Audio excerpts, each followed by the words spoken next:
el día de hoy para hacer un resumen ejecutivo de lo que ha acontecido en el año 2020.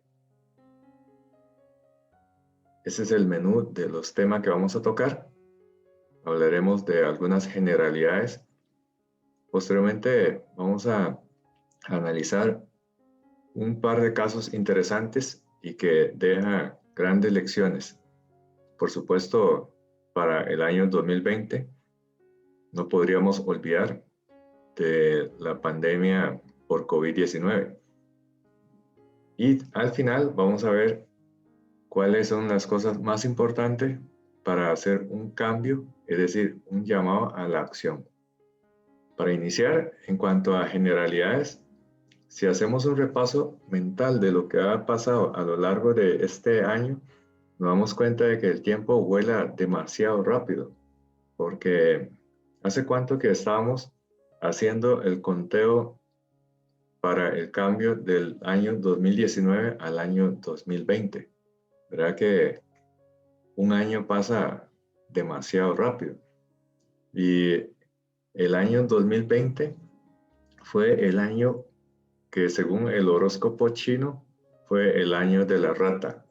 Pero a como se fue dando todos los acontecimientos, probablemente muchos querrán rebautizar el año 2020 no como el año de la rata, sino el año del murciélago. Vamos a revisar ahora un par de casos interesantes que dejan muchísimas lecciones. El primer caso clínico se trata de un paciente masculino de 63 años. No tiene antecedentes de relevancia y el motivo de consulta fue un cuadro de aproximadamente 4 años de evolución de disfagia, que en realidad él ha estado acomodando su vida alrededor de esta disfagia, nunca había consultado, pero en una de las tantas consultas alguien le mandó una radiografía de tórax y apareció esta imagen tan llamativo, un ensanchamiento muy marcado del mediastino, tanto a nivel superior como a nivel de mediastino en la porción inferior del mediastino. Y por supuesto, al final, después de estudios, se encontró de que ese paciente lo que tenía era una acalasia masiva. La forma extrema de acalasia se le conoce como el esófago sigmoideo. Y este paciente llega a sala de operaciones para realizarle una esofagectomía. Por supuesto que la primera palabra que se nos viene a la mente con semejante acalasia es la palabra broncoaspiración. Esta palabra de broncoaspiración se ha venido discutiendo a lo largo de los años, pero la forma científica de discutir broncoaspiración fue gracias a un reporte del año 1946 por parte de el doctor Curtis Lester Mendelssohn. Él no es anestesiólogo, no fue anestesiólogo, sino más bien fue un ginecólogo que en el año 1946 publicó una serie de pacientes obstétricas que después de una anestesia general presentan infiltrados pulmonares compatibles con una broncoaspiración. Por eso es que la broncoaspiración también se le conoce como el síndrome de Mendelssohn, en honor al doctor Curtis Mendelssohn. Y sabemos de que existe una gran cantidad de medidas que podemos implementar a manera de prevención. Mantener el periodo de ayuno es lo más importante y es la medida más efectiva. La presión cricoidea, colocar sonda de drenaje gástrico, utilizar la técnica de inducción de secuencia rápida, intubar un paciente para hacer una separación aerodigestiva, colocar al paciente en una posición de tal forma que minimice el riesgo de regurgitación, extubar al paciente después de una anestesia de tal forma que el paciente proteja su vía aérea y la implementación de algunas medidas farmacológicas. Pero quizás cuando hablamos de broncoaspiración y sus medidas de prevención, la maniobra que más se nos viene a la mente es la maniobra de Selig. Fue introducida por el doctor Brian Arthur Selig, un anestesiólogo inglés que en la década de los 60 recomienda que debemos hacer una compresión del cartílago cricoide y que de esta manera obliteramos el esófago aprisionando entre el cartílago cricoide y la columna vertebral en su porción posterior. Sin embargo, en los últimos años se ha observado de que este concepto tal vez no sea tan cierto porque con los estudios de tomografía se ha observado que el esófago no se encuentra quieto en la línea media, sino que se desplaza generalmente hacia la izquierda y que tal compresión es más teórico que en la práctica real. Sin embargo, algo que sí se ha observado que interfiere en el concepto de la regurgitación durante la maniobra de intubación endotraqueal es la posición. Y a un paciente en riesgo de broncoaspiración podríamos considerar 3 posiciones: Trendelenburg, Fowler o dejarlo en 0 grado. Trendelenburg en principio tiene la ventaja de que si broncoaspira por lo menos no va a ir a la vía aérea inferior, pero aumenta considerablemente la regurgitación. La posición de Fowler reduce la regurgitación, pero obviamente si regurgitase por gravedad se va a ir a la vía aérea inferior, y dejarlo en 0 grado es como una posición intermedia. Sin embargo, lo que se ha observado es que la posición más recomendable es la posición de Fowler. Y la posición de Fowler permite de que en caso de una regurgitación pasiva va a generar una presión de alrededor de 18 centímetros de agua.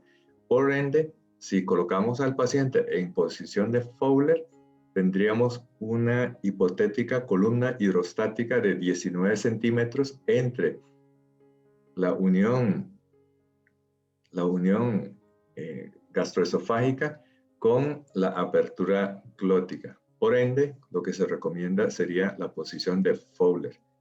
Pero podemos también implementar algunas maniobras más de tipo creativa que no se discute o por lo menos no se reporta sistemáticamente en la literatura, y es la inducción e intubación en decúbito lateral. Recordemos de que las guías de soporte vital básico y avanzado recomiendan de que un paciente, en caso de que está inconsciente pero está respirando y tiene pulso, se debe colocar en una posición que se llama posición de rescate. ¿Y en qué consiste esa posición? Colocar al paciente en decúbito lateral. De esta forma mejora la patencia de la vía aérea y en caso de que vomite, el contenido alimentario va a salir de la boca hacia afuera y no va a ser broncoaspirado. Por ende, debemos implementar esta técnica de inducción e intubación en decúbito lateral, como se ve en este caso, con la ayuda de un videolaringoscopio. Se puede realizar esta forma alternativa de inducción e intubación de secuencia rápida.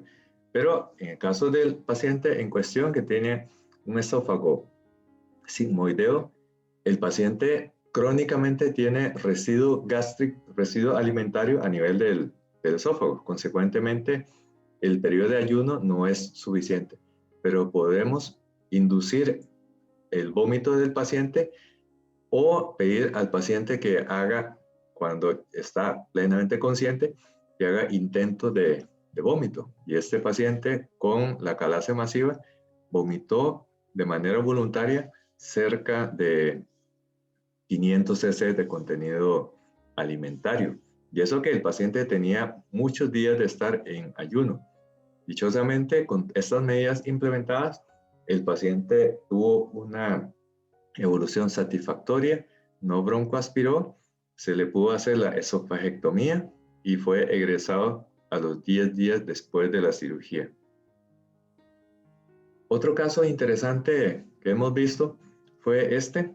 Se trata de una paciente femenina de 57 años que tiene antecedentes de ser hipertensa, toma tratamiento con irbesartán y tiene un cáncer de vejiga, para lo cual la cirugía que se le va a realizar es una resección transuretral de las lesiones vesicales. Ella ya había tenido 2 resecciones transuretrales de esas lesiones vesicales. Sin embargo, después del procedimiento de la cistoscopía y resección de las lesiones tumorales, la paciente presenta una distensión abdominal importante. Y cuando revisamos la tendencia de la espirometría, nos dimos cuenta de que hubo un incremento de la presión de la vía aérea.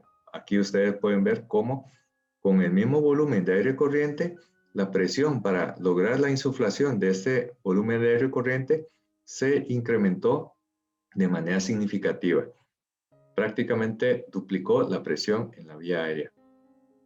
Aquí podemos ver también la tendencia de la distensibilidad, como a lo largo de la cirugía se fue reduciendo la distensibilidad. Y eso que la cirugía no tuvo una duración muy prolongada, un poco más de 1 hora, pero hubo un decremento paulatino y progresivo de la distensibilidad de la vía aérea, pero de la distensibilidad del sistema respiratorio.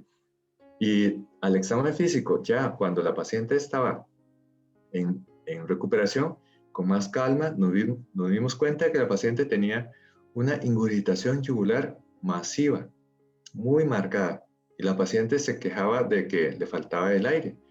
¿Qué es lo que estará pasando con esta paciente?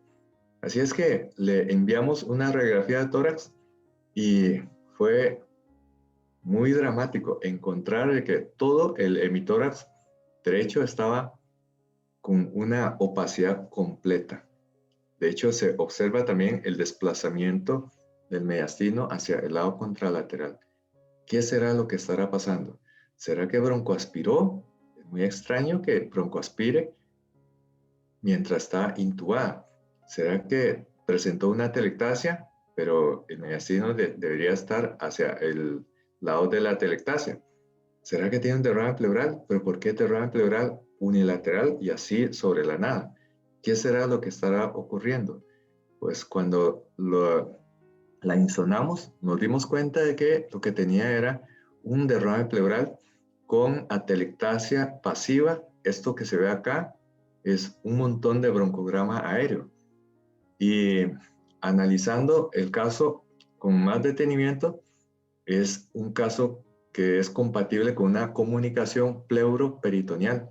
Esto es más frecuentemente descrito en el paciente con diálisis peritoneal, pero este concepto no lo teníamos tan en mente, pero los nefrólogos sí están mucho más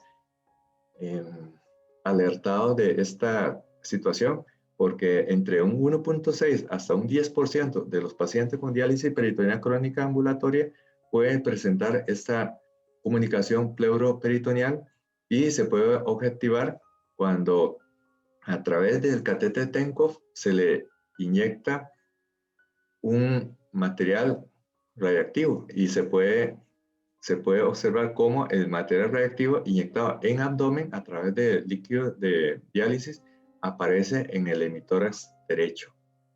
¿Qué fue lo que hicimos con esta paciente? Le realizamos una toracentesis.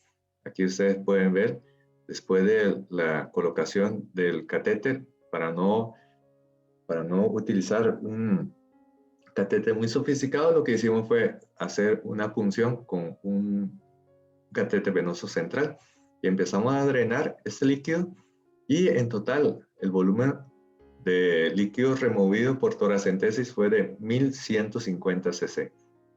Luego le hicimos una radiografía de tórax de control y aquí se ve claramente cómo se limpió el derrame pleural masivo. Este derrame pleural es como consecuencia de una comunicación peritoneal.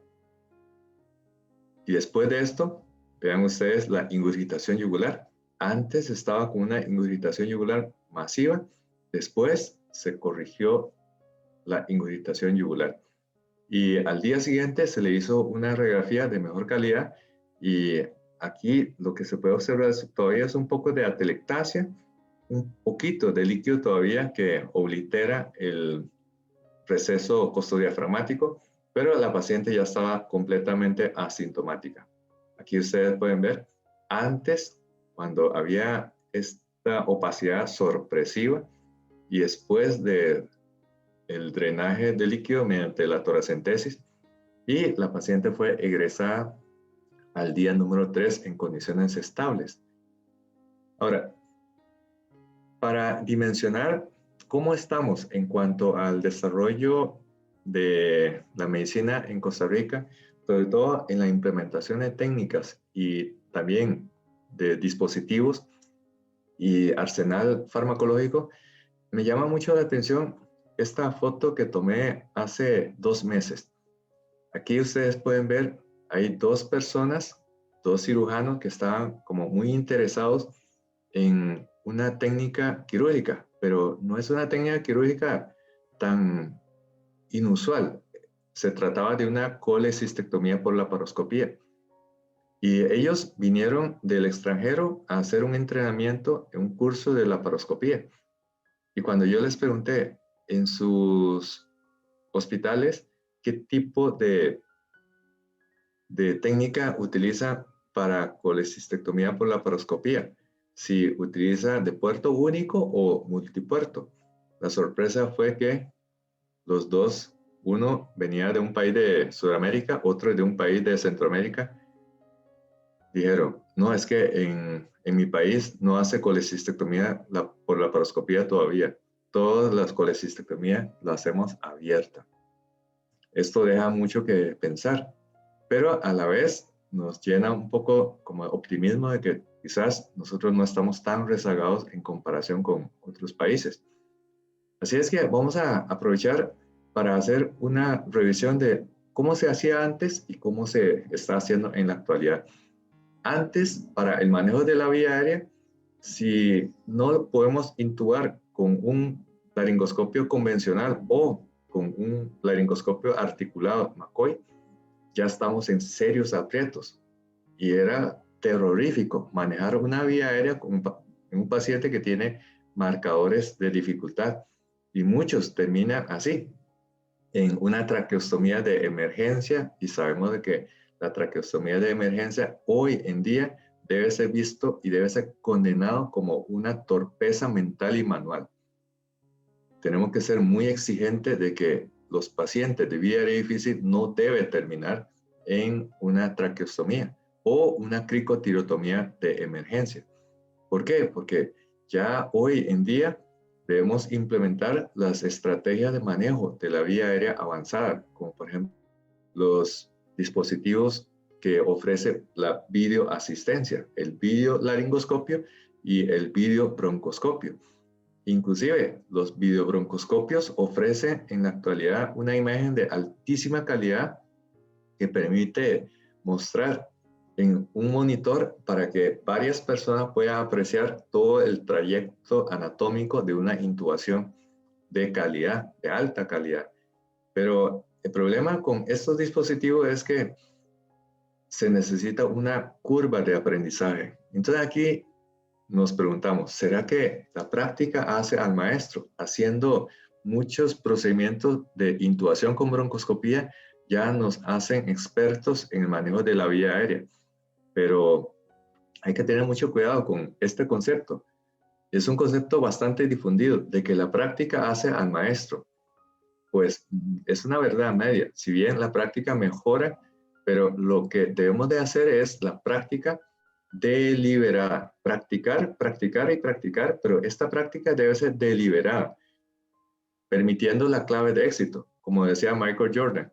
Si usted practica los tiros al aro miles de veces, pero si no hace una práctica deliberada, lo único que te vas a convertir sería alguien muy bueno para fallar. Por ende, tenemos que practicar y practicar siempre con la práctica deliberada, la práctica con el debriefing, o sea, el análisis post procedimiento. Y mejor aún, si ahora que tenemos tecnología, hacer una intubación con broncoscopía, pero con doble asistencia, en el sentido de que si hacemos una broncoscopía, acá se ve perfectamente la anatomía bronquial, pero mejor aún si podemos hacer con una asistencia de los puntos ciegos. ¿Cuál es la asistencia de puntos ciegos? Con un videolaringoscopía. De esta forma, podemos ver abajo y podemos ver arriba cuando el tubo está pasando y sobre todo cuando se queda el tubo atorado en la incisura interaritenoidea, y con el videobroncoscopio nos damos cuenta de cuál es el problema. Antes también, cuando tenemos un paciente con sangrado o un paciente que está con inestabilidad hemodinámica, se nos convierte en un lío. ¿Y qué era lo que hacíamos cuando no teníamos claridad de lo que estaba pasando? Pues pedíamos al banco de sangre, literalmente un asalto al banco de sangre. Pedimos y pedimos y pedimos hemocomponentes sin una orientación, solamente con la fe de que todo lo que estamos pidiendo y metiendo al paciente le va a resolver los problemas. Pero hoy en día la transfusión debe ser una transfusión guiada, en sentido de que no solamente basándose en la clínica, sino basándonos también en exámenes de laboratorio que son objetivos. Y me refiero a la tromboelastometría, que sería ROTEM, tromboelastometría rotacional, porque con ROTEM ahora sabemos qué es lo que está pasando y qué tipo de hemocomponente y hemostático debemos administrar al paciente, dependiendo si tiene un patrón de hiperfibrinolisis, de hipercoagulabilidad, de hemofilia, de trombocitopenia, o si el paciente está completamente normal en cuanto a su coagulación, pero está sangrando, es indicación de que ese paciente debe ser llevado a sala de operaciones para una reexploración, porque lo que está fallando es el componente vascular. Otra situación que anteriormente nos generaba bastante desconcierto es la resucitación hemodinámica. Muchos de los pacientes terminaban así, con edema masivo, con anasarca, y sabemos de que la anasarca aumenta la mortalidad, pero dichosamente ahora contamos con monitores modernos. Estos monitores modernos no solamente te dicen que el paciente está hipotenso, sino que te da un menú para guiar si lo que le falta al paciente es volumen o el paciente lo que le falta es un inotrópico porque su DPTT max está caído, o si lo que necesita es un vasoconstrictor porque su elastancia arterial dinámica está caída. Entonces, en la actualidad, con estos monitores, podemos tomar mejores decisiones en cuanto a lo que necesita el paciente para corregir la inestabilidad hemodinámica. Es un cronotrópico, un inotrópico, un vasopresor, o si lo que necesita es volumen. Aquí ustedes pueden ver el monitor. En caso de que tuviera hipotensión, hay que ver cómo está el gasto cardíaco, cómo está la resistencia vascular periférica, cómo está su cronotropismo, cómo está su inotropismo, cómo está la variabilidad de volumen de eyección, cómo está la contractilidad ventricular. Esto estaría dado por la pendiente cambio de presión versus cambio de volumen, pero cambio de presión versus cambio de tiempo, y cómo está la elastancia arterial dinámica, un parámetro muy importante para tomar la decisión de si el paciente lo que necesita es o no un vasoconstrictor. Y especialmente importante en cirugías como esta, que es una cirugía de alto o muy alto riesgo, como este paciente que se le hizo una endarterectomía carotidia. a cómo está la carótida, así está la coronaria, así está la arteria cerebral media, así está la circulación renal. Por ende, esos pacientes ameritan de una monitorización hemodinámica muy exhaustiva. Y ahora, además, tenemos la dicha de que los monitores nos permiten valorar cómo está la perfusión cerebral con la oximetría mediante el espectro de luz casi infrarroja, que nos permite analizar con una profundidad de aproximadamente 2 a 2.5 centímetros a partir del cuero cabelludo cómo está la oxigenación del cerebro. A esta profundidad, literalmente, estamos preguntando cómo está la oxigenación en la parte cortical y más específicamente en la sustancia gris. Eso significa que en la actualidad, cuando hablamos de valoración, tenemos que utilizar los parámetros básicos como la inspección, la palpación, la percusión y la auscultación. Pero cuando hablamos ya de monitorización hemodinámica avanzada, tenemos que implementar, aparte de lo que sería la monitorización arterial y lo que sería el Swan-Ganz, es la insonación, es decir, complementar con la ayuda del ultrasonido. El ultrasonido vino para quedarse, vino para revolucionar el manejo de los pacientes en la parte hemodinámica, en la parte respiratoria y ni qué decir, para guiar la colocación de catéteres, para la colocación de técnicas de anestesia locorregional y neuroaxial. Y muy útil es la implementación de la ultrasonografía pulmonar. Hoy en día, después de un procedimiento de colocación de catéter venoso central ecoguiado, la implementación de la ultrasonografía nos permite insonar rápidamente hacia el pulmón y darnos cuenta si hay o no un neumotórax con una sensibilidad superior a la radiografía convencional. Es más, el ultrasonido pulmonar nos permite también valorar nuestra medida de resucitación. El protocolo de resucitación basado en ultrasonografía nos permite encontrar la causa por la cual el paciente está inestable y también nos permite valorar si se nos está pasando o no con la fluidoterapia, cuando empieza a aparecer el patrón P que corresponde a las líneas de un pulmón que se está congestionando. Pero no siempre contamos con ultrasonido. Ojalá que en los sitios donde vayamos a trabajar siempre esté con un ultrasonido a la par. Pero, ¿qué pasaría si tenemos carencia y, sin embargo, nuestro paciente está inestable? ¿Qué haríamos en una situación como esto? Pues, esto es para recalcar de que la tecnología ayuda, de hecho, es muy útil, pero no debemos olvidar de la clínica. ¿Por qué? Porque la clínica siempre está a nuestro alcance.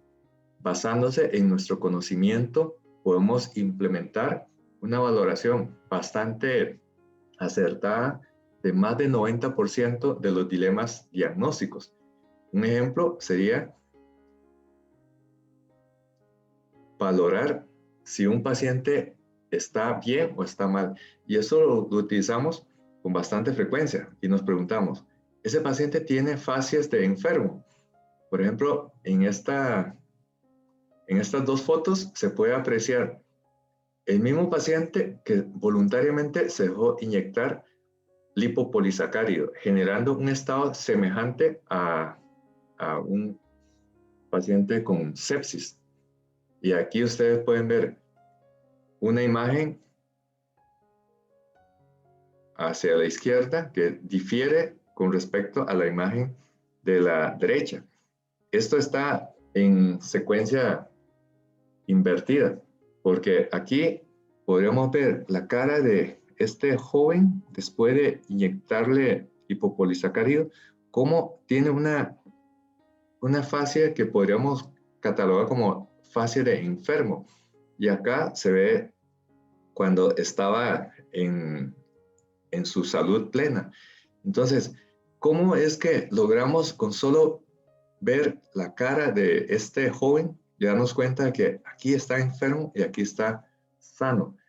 Y esto es algo que filogenéticamente lo tenemos incorporado en nuestro chip cerebral, porque el hombre cromañón tiene que identificar cuando alguien de la tribu está enfermo, y si está enfermo, para supervivencia se tiene que aislarlo.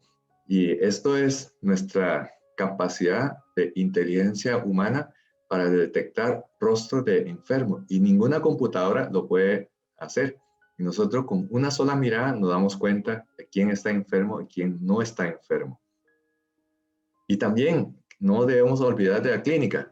El doctor Max Hallowell, uno de los pioneros de la medicina crítica en Estados Unidos, en la década de los 60, implementa antes de Swan-Ganz 3 criterios para establecer el pronóstico de los pacientes especialmente aquellos que están críticos. ¿Cómo está la temperatura cutánea? Es decir, la frialdad de las extremidades es un criterio clínico de mal pronóstico.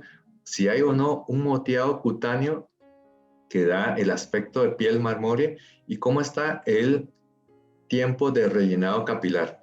Estos 3 parámetros eran lo que se utilizaba antes de la llegada del Swan-Ganz. Y sin embargo, ahora que tenemos Swan-Ganz, no debemos olvidar de que estos criterios clínicos nos ayudan a identificar el paciente que está mal, no solamente desde el punto de vista macrocirculatorio, sino desde el punto de vista microcirculatorio. Imagínense un paciente que tiene un moteado que primero afecta la rodilla y asciende hasta más de la mitad del muslo. A ese paciente no le va a ir bien, independientemente de cómo están los parámetros macrocirculatorios. Y también tenemos que acostumbrar a revisar el tiempo de rellenado capilar. Este signo ha sido introducido por el doctor Henry Beecher. El doctor Henry Beecher fue un anestesiólogo de la Universidad de Harvard, un anestesiólogo que tuvo muchísima influencia en el desarrollo de la anestesiología en Estados Unidos. Fue de los que participó en la elaboración de los criterios de Harvard de muerte neurológica, y describe cómo el tiempo de rellenado transcapilar constituye un marcador de mal pronóstico en los pacientes que sufren de quemadura. Y si este tiempo es mayor de 5 segundos, ese paciente no le va a ir bien.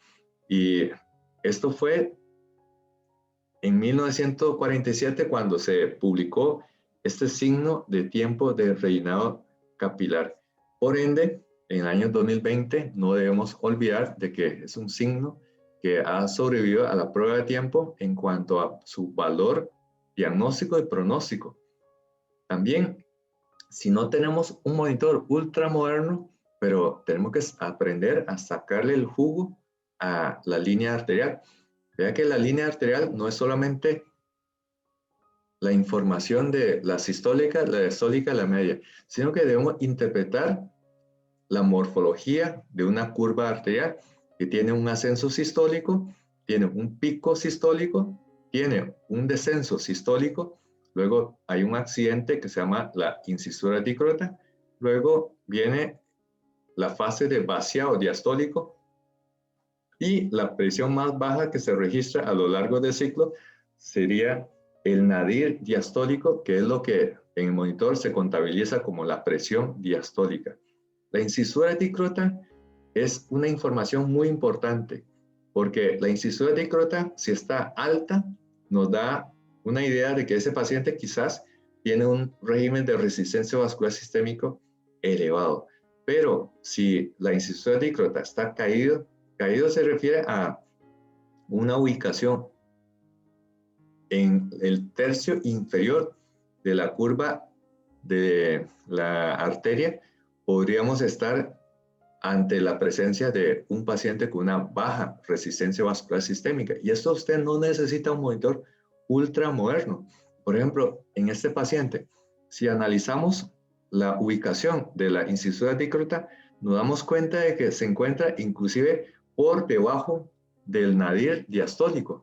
Eso significa que se trata de un paciente que está vasodilatado, con baja resistencia vascular sistémica. Como les había mencionado previamente, los ultrasonidos vinieron para quedarse.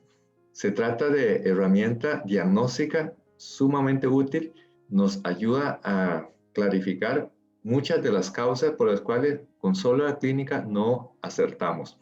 Y también nos ayuda a mejorar la precisión, reducir la tasa de complicaciones para procedimientos invasivos, accesos vasculares y, ni qué decir, para la colocación de los bloqueos regionales. Hoy en día, con la implementación de la ultrasonografía, ya no se hacen las punciones a ciega como se hacía antes. La ultrasonografía vino para aumentar la tasa de éxito de los bloqueos y la reducción de la tasa de complicaciones. Por supuesto que del año 2020 no podríamos dejar pasar sin revisar el tema de COVID-19. Esto, sin embargo, no se inició en el año 2019. Resulta que en el año 1962, específicamente en la Universidad de Chicago, Dorothy Hamred y John Prochnow estaban estudiando el comportamiento de virus sobre los tejidos humanos. Y aprovechando de que era época de invierno, había estudiantes de medicina que sirvieron como conejillo de India, porque resulta que varios de ellos estaban con síntomas respiratorios compatibles con la gripe.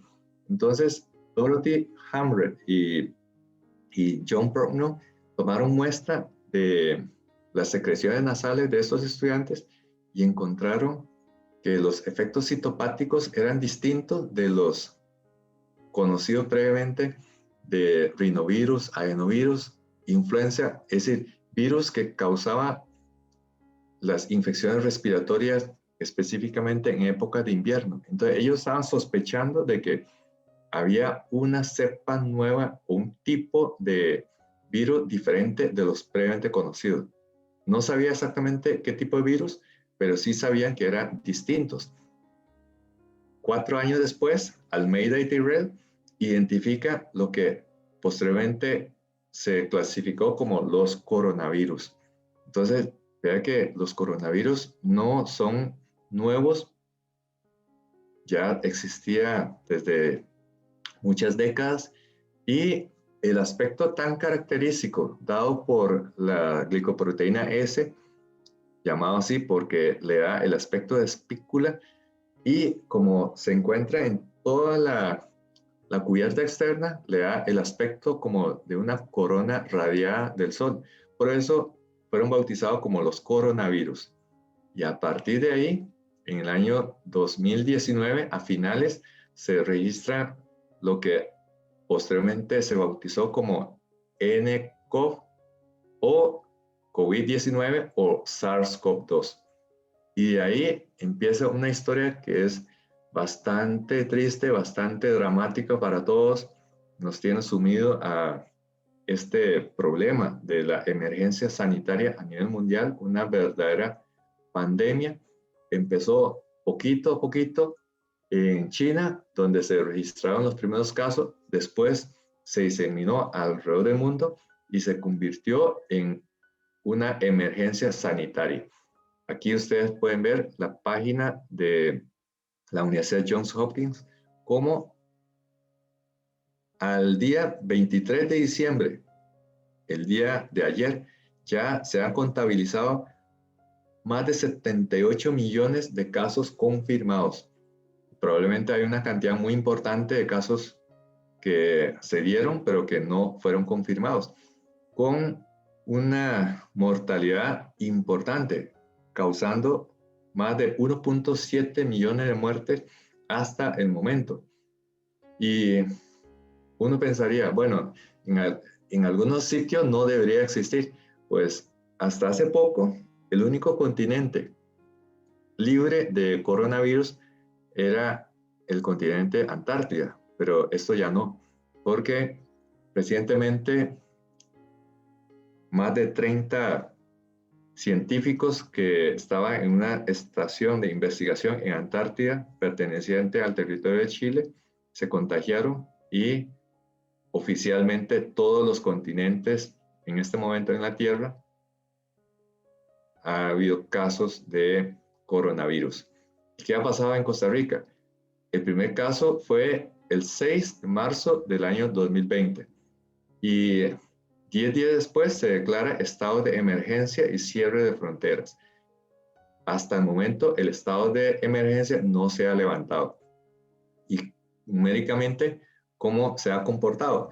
Pues el 23 de diciembre, el día de ayer, todavía se registran más de 1,000 casos por día, más de 1,000 casos por día.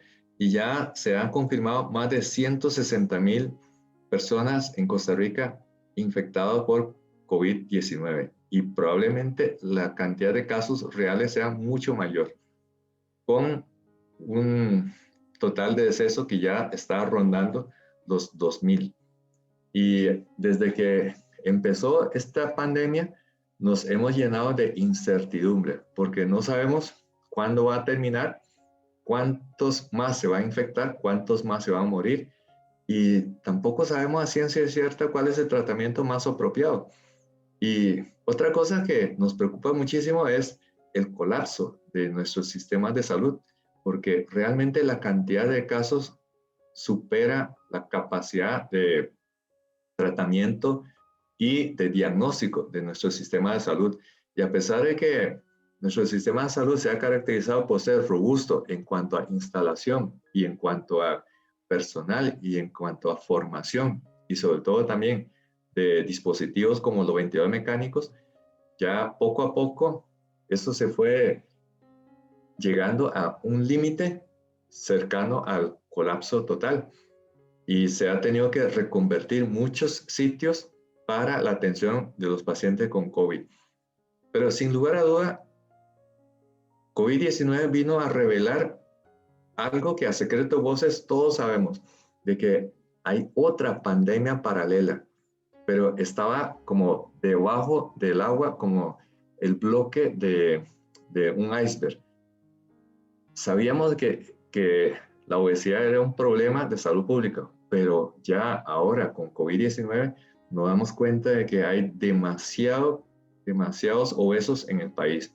Y los países que le van peor son los países que tienen más alta cantidad, más alta incidencia de obesos. Por eso es que países como Estados Unidos, muchos países de América Latina, la morbimortalidad es tan elevada entre los pacientes con COVID-19. Y poco a poco hemos ido aprendiendo algunos números con respecto a esta enfermedad. Por ejemplo, muy rápidamente se logró identificar de que el periodo medio de incubación de COVID-19 es de alrededor de unos 5 días y se extiende a no más de 14 días. Por eso es que el periodo de aislamiento o de cuarentena al principio se estableció en 2 semanas, aunque cuarentena pensaría de que se trata de 40 días, pero cuarentena en COVID sería al principio 2 semanas y ahora se redujo a 10 días. También con esta pandemia hemos aprendido algunas cosas nuevas, por ejemplo, el concepto de hipoxia silente o happy hypoxia. Muchos de los pacientes están desaturados, pero como que no les importa. El paciente se siente tranquilo, como aquí se ve en la pantalla, un paciente con una saturación de 73% y está comiendo y bebiendo tranquilamente.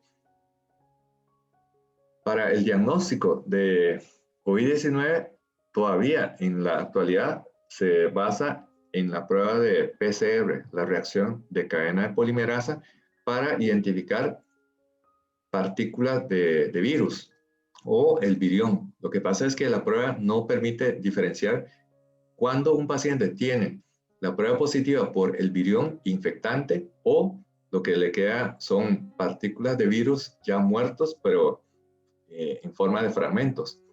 Y toca a veces aprender sobre la marcha. Por ejemplo, hace 2 semanas tuve que aprender a hisopar un caso porque era una paciente para donación cadavérica y ahora entre los protocolos se exige de que COVID-19 sea descartado y toca aprender, ¿verdad? Utilizar el hisopo y luego mezclar con 2 cc de solución salina para luego enviar al laboratorio para ser procesado. Ese es el concepto de aprender sobre la marcha. Y también, aprendiendo sobre la marcha, nos dimos cuenta de que el virus tiene un comportamiento en forma de 3 fases. Una infección temprana, que básicamente el paciente se siente mal por la replicación viral. Luego, a partir de la primera semana y transitando a la segunda semana, hay una fase que se llama la fase pulmonar, en donde el paciente empieza con desaturación, empieza a aparecer infiltrados pulmonares y luego de unos 10 a 14 días pasa a una tercera etapa, que es la etapa hiperinflamatoria, en donde ya el virus puede inclusive haber desaparecido, pero lo que queda es la respuesta del huésped mediante la inflamación y generando un efecto autodeleterio. Y en estas 3 fases se ha propuesto estrategias de diagnóstico, estrategias de tratamiento, tomando en cuenta al curso de la enfermedad. Sin embargo, hasta el momento lo que ha habido en cuanto a tratamiento es opinión de expertos, pero hay pocos estudios de evidencia fuerte para decir esta estrategia es más efectiva en comparación con esta otra estrategia. Y la información va y viene, lo que en un principio es la santa verdad, en el transcurso de pocas semanas aparece otro reporte que dice que esta estrategia es incorrecta y más bien puede aumentar la mortalidad. Ejemplo, tenemos en caso de la cloroquina, que al principio se utilizó y luego por la toxicidad se cambió a hidroxicloroquina. Un tratamiento para malaria se implementó para el tratamiento de COVID. Con el transcurso de los días se demostró de que era inferior al placebo inclusive, y algunos casos de cardiotoxicidad manifestado por arritmias. Otra de las estrategias que rápidamente fueron desechadas fue la caletra, que es la combinación del lopinavir-ritonavir. Y otra estrategia que también se demostró de que no era superior al placebo fue la ivermectina, un tratamiento que se había implementado para los pacientes afectados por el virus MERS del Oriente. Un concepto que también hemos aprendido es que estos pacientes, después de la fase virémica, aparece un síndrome de tormenta de citoquina. El paciente, para reaccionar contra el virus, libera masivamente un montón de mediadores que genera un efecto autodeleterio. Por eso es que se empezó a implementar estrategias para frenar esta hiperinflamación. Y de lo que empezó como una medida de recomendación fuera de toda duda, es decir, los esteroides, ahora todavía queda muchas preguntas por responder. Si debemos o no debemos de utilizar los esteroides, cuál es la dosis y sobre todo en qué momento debemos de empezar y en qué momento debemos de cortar la administración de los esteroides. También se cifró mucho la esperanza en la remoción de las citoquinas y algunas sustancias que pueden ser autodeleterias, utilizando la estrategia de la plasmaféresis. Sin embargo, muchas de esas estrategias tienen todavía una evidencia baja, no está completamente clara si mejora o no el pronóstico de los pacientes, si modifica en algo, porque analizar el efecto terapéutico de una sola estrategia es difícil, porque muchos de los pacientes literalmente son bombardeados por un montón de estrategias. Y otro medicamento que se utilizó al principio fue este bloqueador del receptor para la interleuquina 6, como ha sido visto como el malo de la película, una citoquina proinflamatoria, y se administró el tocilizumab para bloquear esos receptores. Pero con el transcurso de los días se vio de que Rotenra, que es tocilizumab, tenía una eficacia terapéutica nula. De hecho, la misma compañía que produce el tocilizumab, que fue la compañía Roche, recomendó no utilizar más esta estrategia. Y también hemos visto a lo largo de estos días y estos casi ya un año de evolución, cómo muchos de esos pacientes tienen una alteración muy grave del sistema de la coagulación, precipitada por un síndrome que se llama el síndrome de RITAC, que es la respuesta inmunotrombótica asociada a COVID.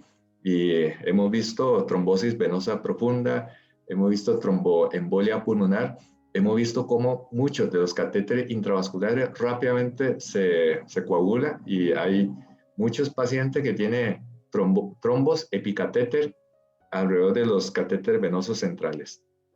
Por eso es que la anticoagulación vino a ser parte de la estrategia de manejo.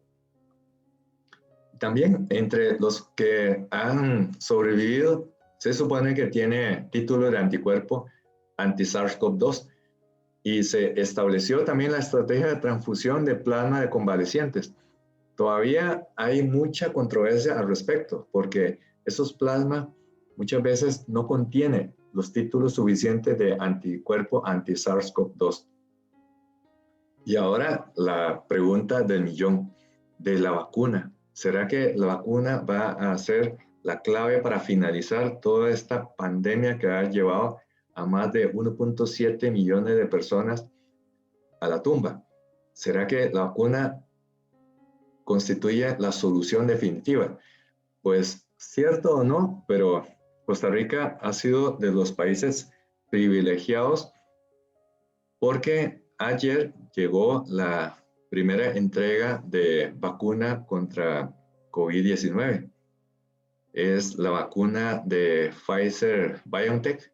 Hay que ver si en el transcurso de los días que empieza la vacunación para la población más vulnerable, como por ejemplo del sector de salud, los pacientes que tienen múltiples comorbilidades, los pacientes adultos mayores, los que viven en hogares de ancianos, ¿será o no la solución definitiva para que esta pandemia se acabe?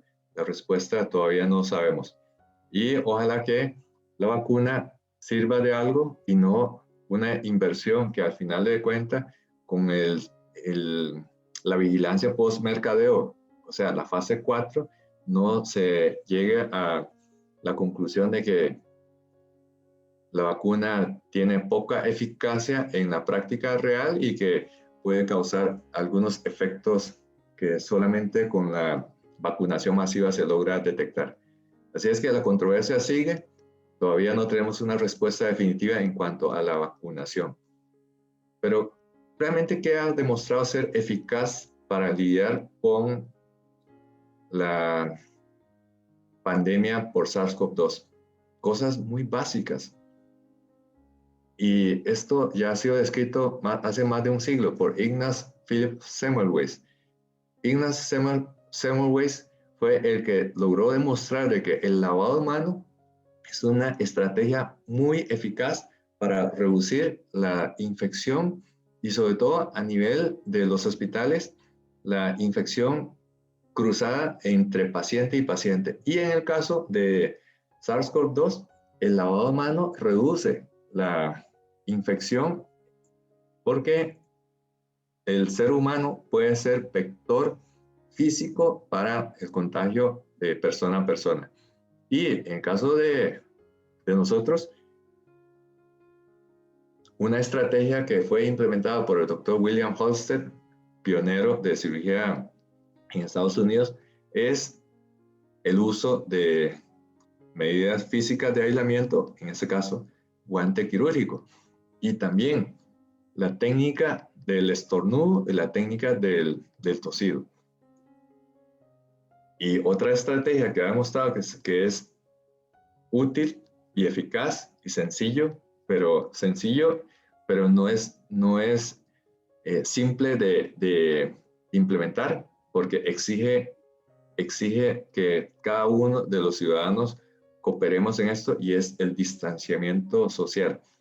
Y el distanciamiento implica que debemos estar alejados de al menos 1.8 metros por un espacio de tiempo de 15 minutos. Y en el caso de nosotros, que estamos en primera línea, estamos expuestos a este virus, definitivamente la colocación de equipo de protección personal es fundamental. Y hay múltiples estudios que hablan de que la maniobra más peligrosa para el contagio es la intubación endotraqueal. Aumenta el riesgo 6.6 veces en comparación con labores como por ejemplo aquellos que no generan aerosolización. Y se ha hecho estudios como por ejemplo este que fue publicado en New England Journal of Medicine, en donde haciendo una simulación, colocando un globo que se infla y se explota en la orofaringe, vea cómo queda el intubador literalmente salpicado la careta. Y por eso la medida esta es importante. Y la colocación de un cubo acrílico reduce significativamente esa salpicadura.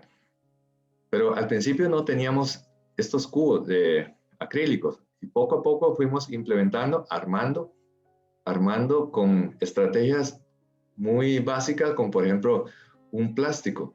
Ya luego vinieron los cubos, tuvimos varias versiones de cubo acrílico. Esta fue la primera versión. Mandamos a hacer una y probamos, practicamos. Luego modificamos el diseño con esta otra versión, la versión número 2 del cubo. Pero al final, ¿en qué terminaron esos cubos? Aquí, en una esquina. Me atrevo a decir que hasta el momento ningún paciente en el país ha sido intubado con el incómodo y el molesto cubo de acrílico. Y ahí está tirado en una esquina, a la par de los equipos de cauterio que están malos. Dice no usar malo, no usar malo. Como hemos percibido los acontecimientos, este rótulo deberíamos ponerlo aquí, ¿verdad? Pero no para el cauterio, sino para el cubo acrílico. Al final no ayudó mucho, no pasó de la teoría. Y es importante que al final de cada caso de manejo de paciente con COVID, tanto en la intubación como en el manejo rutinario, debemos hacer un debriefing, que es la reflexión guiada. Al final, analizar qué aprendimos, cuáles fueron las dificultades que tuvimos, qué podemos mejorar, qué podemos modificar. Y de último, es como la parte más importante, el resumen, ¿verdad? El llamado a la acción. ¿Qué sería el llamado a la acción para el año 2021 a falta de 7 días para el cambio del año? Son 3 cosas que nosotros tenemos que enfocar: saber, saber hacer y querer hacer. Es decir, saber es la acumulación de conocimientos, pero saber hacer es incorporar habilidades. pero querer hacer significa un cambio de nuestra actitud.